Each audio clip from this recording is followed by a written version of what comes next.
तो hello guys, आपका फिर से स्वागत है मेरे YouTube channel smart study bye सार्थक में।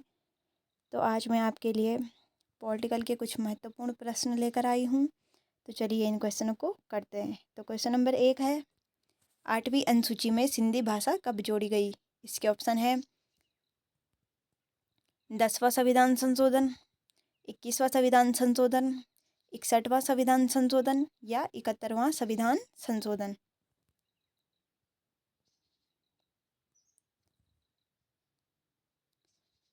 तो इसका करेक्ट आंसर है 21वां संविधान संशोधन 1967 के द्वारा।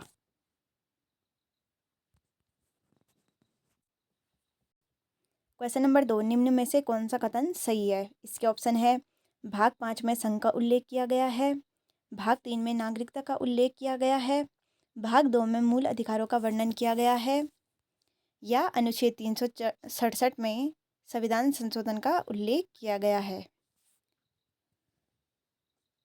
तो इसका करेक्ट आंसर है भाग 5 में संघ का उल्लेख किया गया है।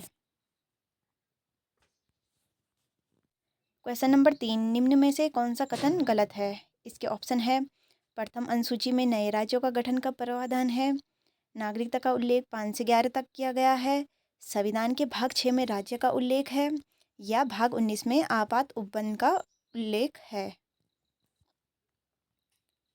तो इसका करेक्ट आंसर है भाग 19 में आपात उपबंध का उल्लेख है,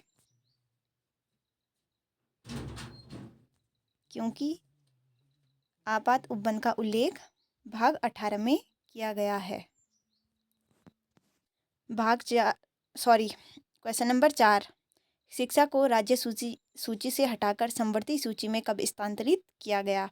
इसके ऑप्शन है 42वां संविधान संशोधन 1976 के द्वारा, 44वां संविधान संशोधन 1978 के द्वारा, 21वां संविधान संशोधन 1967 के द्वारा या 92 संविधान संशोधन 2003 के द्वारा। इसका करेक्ट आंसर है 42वां संविधान संशोधन 1976 के द्वारा। क्वेश्चन नंबर 5, सर्वोच्च न्यायालय द्वारा ऐसा किस वाद में कहा गया कि अनुच्छेद 368 के अंतर्गत संविधान के प्रस्तावना में संशोधन किया जा सकता है परंतु मूल ढांचे में परिवर्तन नहीं होना चाहिए? तो इसके ऑप्शन है बेरुवाड़ी विवाद, मिनर्वा मिल्स विवाद, केशवानंद भारती विवाद या इनमें से कोई नहीं। तो इसका करेक्ट आंसर है केशवानंद भारती विवाद।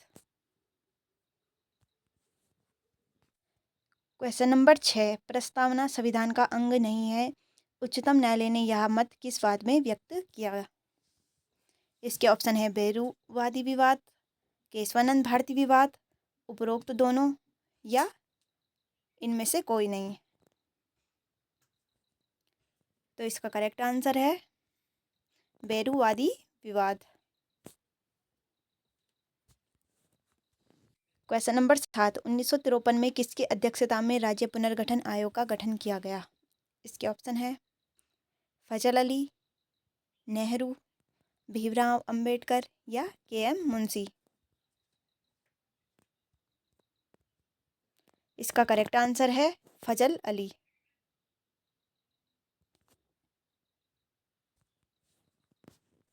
क्वेश्चन नंबर 8, आर्थिक रूप से पिछड़े वर्ग को आरक्षण प्रदान करने के लिए संविधान में कौन सा अनुच्छेद जोड़े गए?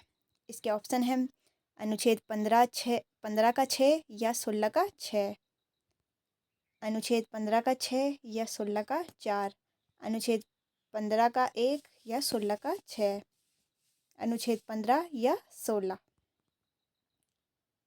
तो इसका करेक्ट आंसर है अनुच्छेद 15 का 6 या 16 का 6 जोड़ा गया। क्वेश्चन नंबर 9, व्यक्तिगत स्वतंत्रता के अधिकार के लिए कौन सी याचिका दायर की जाती है? इसके ऑप्शन है उत्प्रेक्षण, बंदी प्रत्यक्षीकरण, अधिकार भिक्षा या संप्रेषण। तो इसका करेक्ट आंसर है बंदी प्रत्यक्षीकरण। क्वेश्चन नंबर 10, मौलिक अधिकारों का संरक्षण कौन होता है? इसके ऑप्शन है न्यायपालिका, प्रस्तावना, उपरोक्त दोनों या इनमें से कोई नहीं। तो इसका करेक्ट आंसर है न्यायपालिका। क्वेश्चन नंबर 11, क्या नीति निर्देशक तत्व वाद योग्य है? इसके ऑप्शन है नहीं, हाँ, इनमें से कोई नहीं, या इसका उल्लेख संविधान में नहीं किया गया है। तो इसका करेक्ट आंसर है नहीं, क्योंकि नीति निर्देशक तत्व वाद योग्य नहीं है। क्वेश्चन नंबर 12, संघ की कार्यपालिका की शक्ति किसमें निहित होती है? इसके ऑप्शन है प्रधानमंत्री, राष्ट्रपति, मंत्रिमंडल या इनमें से कोई नहीं। इसका करेक्ट आंसर है राष्ट्रपति।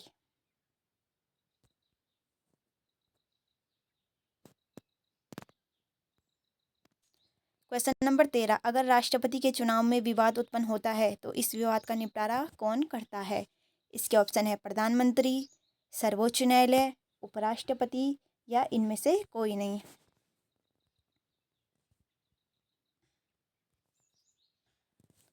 इसका करेक्ट आंसर है सर्वोच्च न्यायालय।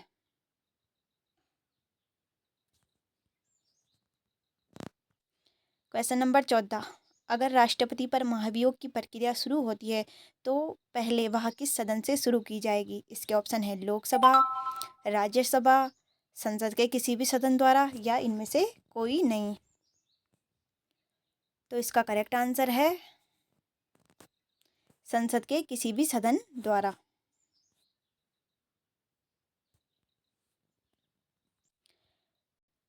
क्वेश्चन नंबर 15, किसी भौगोलिक क्षेत्र को अनुसूचित क्षेत्र घोषित करने का संवैधानिक अधिकार किसे प्राप्त है?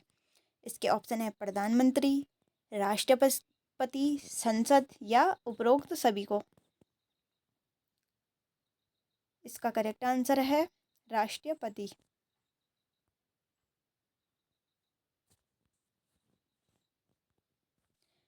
क्वेश्चन नंबर 16, अगर किसी स्थिति में भारत के राष्ट्रपति का पद रिक्त होता है और कोई उपराष्ट्रपति भी ना हो तो तो कार्यवाहक तो कार्यवाहक राष्ट्रपति कौन बनेगा? इसके ऑप्शन है हाई कोर्ट का मुख्य न्यायाधीश, सुप्रीम कोर्ट का मुख्य न्यायाधीश, उपरोक्त दोनों या इनमें से कोई नहीं। तो इसका करेक्ट आंसर है सुप्रीम कोर्ट का मुख्य न्यायाधीश।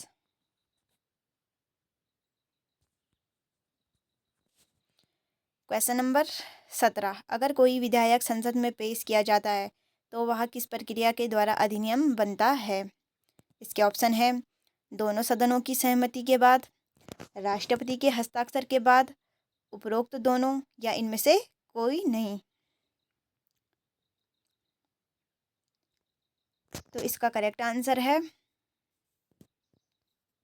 राष्ट्रपति के हस्ताक्षर के बाद।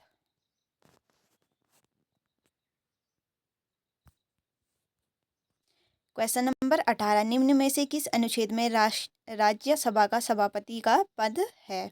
इसके ऑप्शन है अनुच्छेद 63, अनुच्छेद 64, अनुच्छेद 65, अनुच्छेद 66।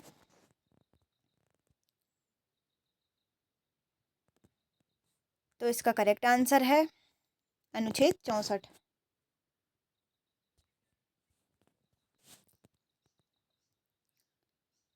क्वेश्चन नंबर 19, संसद के किस सदन की अध्यक्षता ऐसे व्यक्ति द्वारा की जाती है जो उस सदन का सदस्य ना हो?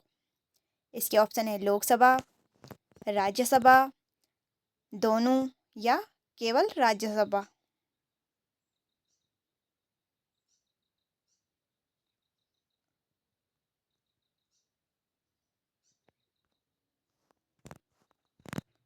तो इसका करेक्ट आंसर है केवल राज्यसभा।